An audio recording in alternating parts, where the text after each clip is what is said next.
Bonjour à toutes et à tous et bienvenue dans cette nouvelle vidéo de Québec Test. Sûrement vous avez déjà reçu des appels indésirables, genre vous avez gagné une croisière aux Bahamas, ou vous devez payer peut-être vos impôts sinon vous risquez d'avoir de sérieux problèmes. Eh bien, dans cette vidéo, vous saurez comment bloquer ce genre d'appel spam. Cette vidéo vous permettra aussi d'améliorer l'autonomie de votre téléphone en calibrant la batterie, régler certains problèmes de transfert de données, ou même des problèmes reliés à votre Wi-Fi. Et surtout connaître un peu mieux le téléphone que vous avez entre les mains. C'est juste quelques exemples de ce que vous allez voir dans cette vidéo. Des codes et des secrets que des experts ont gardés pour eux depuis longtemps vous seront dévoilés dans ce guide pas à pas simplifié.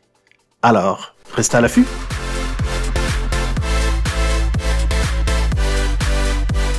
Personnellement, je reçois énormément d'appels téléphoniques spam, comme vous pouvez le constater ici dans mes appels récents. Puis ces appels proviennent d'un peu partout. Android propose une option qui permet de filtrer ce genre d'appels. Alors, comment aller chercher cette option-là? Il faut tout simplement commencer par ouvrir les applications, puis aller se positionner dans la zone de recherche. Ici, vous devez tout simplement taper le mot-clé « Spam ». Localisez l'option « Blocage des numéros et des pourriels ». Dans la section de notification, localisez l'option puis appuyez dessus. La première option que vous voyez ici concerne le blocage des numéros.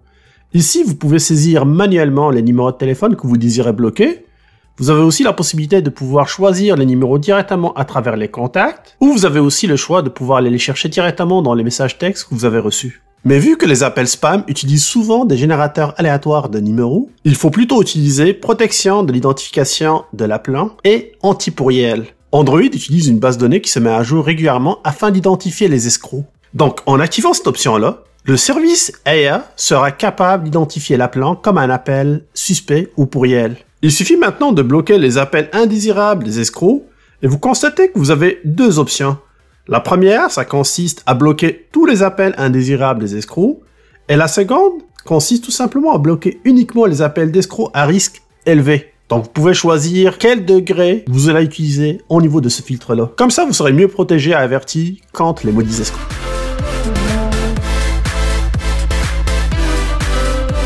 Vous voulez appeler quelqu'un sans afficher votre numéro de téléphone? Eh bien, voici un code qui est très simple à utiliser afin de masquer votre numéro de téléphone. Commencez tout simplement par ouvrir le composeur de numéros, puis rentrez le code suivant, *31#, suivi du numéro de téléphone à appeler. Votre interlocuteur recevra un appel anonyme. C'est très important si vous souhaitez contacter un service ou un magasin, et vous ne voulez surtout pas que ce dernier garde votre numéro de téléphone dans une base de données et qu'il commence à vous harceler plus tard avec leurs offres et promotions interminables.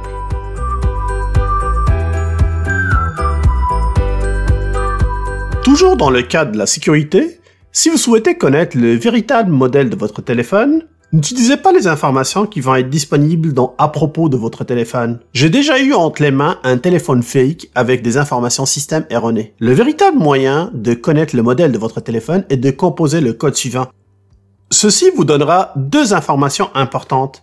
La première information, c'est le AP, ou la version de votre application installée. La dernière information qui nous intéresse, c'est le numéro de version de votre téléphone. Ces informations peuvent vous aider à vérifier si votre téléphone est à jour, et surtout si c'est un véritable téléphone ou une vulgaire imitation. Utilisez tout simplement un site web comme plusmobile.fr pour afficher l'ensemble des détails avec l'un des numéros que vous avez relevés. Et voilà encore un autre moyen pour vous éviter de se faire avoir par les escrocs.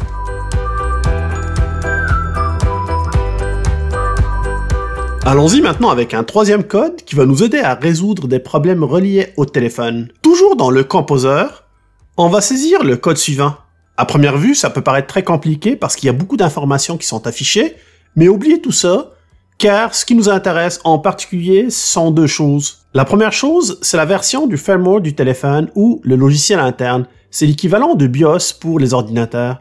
Certains problèmes peuvent être réglés tout simplement en mettant à jour ce firmware-là, et la plupart des fabricants, ils vont sortir des correctifs qui vont régler les problèmes récurrents détectés. Appuyez tout simplement dessus, puis cela va permettre de le mettre à jour. Assurez-vous par contre d'avoir votre téléphone bien chargé avant de procéder à cette opération-là. Deuxième chose concerne le Wi-Fi. Donc si vous avez expérimenté des problèmes qui sont reliés à votre Wi-Fi, ça peut être des déconnexions intensives, des problèmes de détection ou de connexion, appuyez tout simplement sur Refresh Wi-Fi. Ceci va redémarrer automatiquement votre téléphone et réinitialisera les paramètres internes de votre Wi-Fi. Ne vous inquiétez pas, le mot de passe et les comptes Wi-Fi déjà rentrés sur votre téléphone ne seront pas effacés, et dans la plupart des cas, les problèmes rencontrés auparavant seront complètement résolus.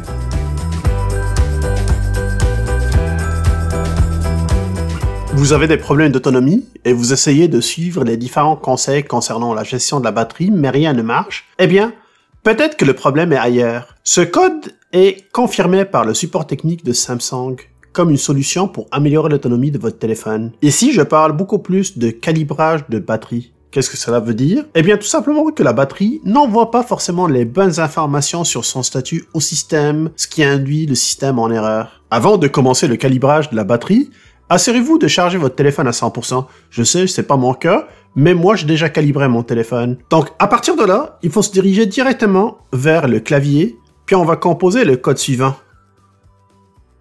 Cet écran affiche les informations sur l'état de la batterie. Parmi toutes ces informations affichées, il y a une information importante à retenir. Ça nous indique tout simplement l'état actuel de la batterie, est-ce qu'elle est bonne ou pas. Et on la retrouve directement dans le level bloc ou le niveau du bloc.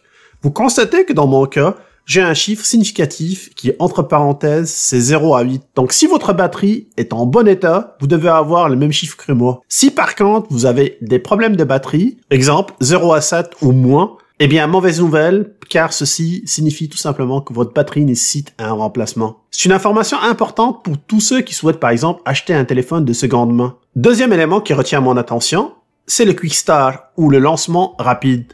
C'est ce bouton-là qui débutera le test de calibrage. Et ne soyez pas surpris qu'après le test, le statut de la batterie affichera une valeur inférieure à 100% que vous aviez eu avant.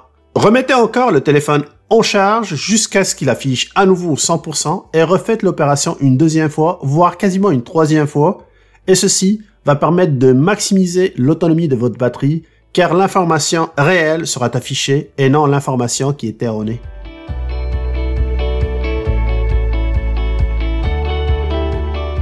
Voici un code qui va vous permettre de résoudre des problèmes de connexion par câble USB à votre ordinateur. Si jamais votre ordinateur n'arrive pas à reconnaître votre téléphone, eh bien saisissez tout simplement le code suivant. Ceci ouvrira les paramètres USB de votre téléphone. Deux options nous intéressent en particulier. La première, c'est le MTP ou le Media Transfer Protocol ou le protocole de transfert de médias. Lorsque Android utilise ce protocole-là, il apparaît à l'ordinateur comme un périphérique multimédia, donc vous serez capable de copier, déplacer à partir ou vers votre téléphone le contenu que vous souhaitez, comme des documents par exemple, les images, musique, vidéo, et j'en passe. La seconde option qui nous intéresse, c'est le PTP, ou le Picture Transfer Protocol, ou le protocole de transfert d'images. Lorsque Android utilise ce système-là ou ce protocole-là, il va apparaître à l'ordinateur comme un appareil photo numérique. Donc vous aurez accès seulement au contenu de votre galerie. C'est idéal pour le transfert des images vidéo prises par l'appareil photo de votre téléphone.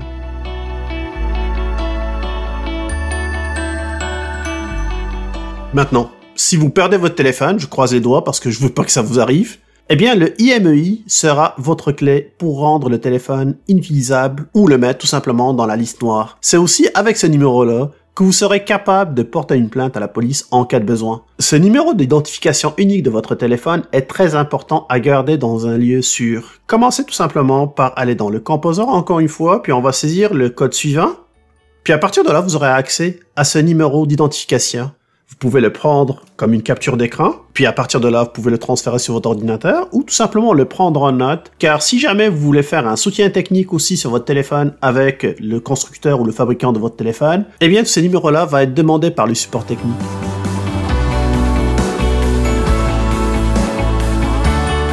Je vais terminer par un code que j'avais déjà abordé dans une précédente vidéo, mais vu que je parle ici des codes les plus importants, il n'y a pas de mal à en parler encore. Composez le code suivant. Ici, vous aurez une boîte à outils complète de diagnostic de téléphone. Rien n'est vraiment oublié. Ici, vous pouvez par exemple tester votre écran, que ce soit les trois couleurs de base, le rouge, le vert ou le bleu. Puis à partir de là, vous allez vérifier exactement est-ce que tout l'écran est allumé comme il faut, qu'il n'y a pas de point noir.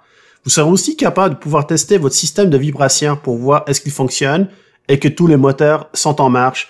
Les speakers ou les haut-parleurs aussi, ça c'est un autre élément à prendre en considération. Les caméras, les capteurs, vraiment, c'est une excellente batterie de test que vous avez entre les mains. Puis ça c'est un très bon élément que vous pouvez utiliser aussi si jamais vous voulez acheter un téléphone de seconde main, pensez à saisir ce code-là et faire un petit test. Ça va vous sauver pas mal de troubles. D'ailleurs, pour sortir de cet écran-là, il suffit de reculer 2 fois de votre écran. Puis à partir de là, vous allez vous retrouver sur l'écran d'accueil. Voilà, ceci conclut ma vidéo qui parle des différents codes très importants qui vont toucher la sécurité, la confidentialité, mais aussi l'autonomie de votre téléphone cellulaire. N'hésitez pas de liker la vidéo, de la partager aussi avec vos amis et connaissances. Laissez-moi vos commentaires. Pour tous ceux qui ne font pas encore partie de la chaîne, n'hésitez pas, appuyez sur le bouton s'abonner, activez la petite cloche de notification pour rester à l'affût de l'ensemble des vidéos que je sors régulièrement. De mon côté, je vous souhaite beaucoup de santé. Je vous retrouve dans une prochaine vidéo. D'ici là, je vous dis à plus.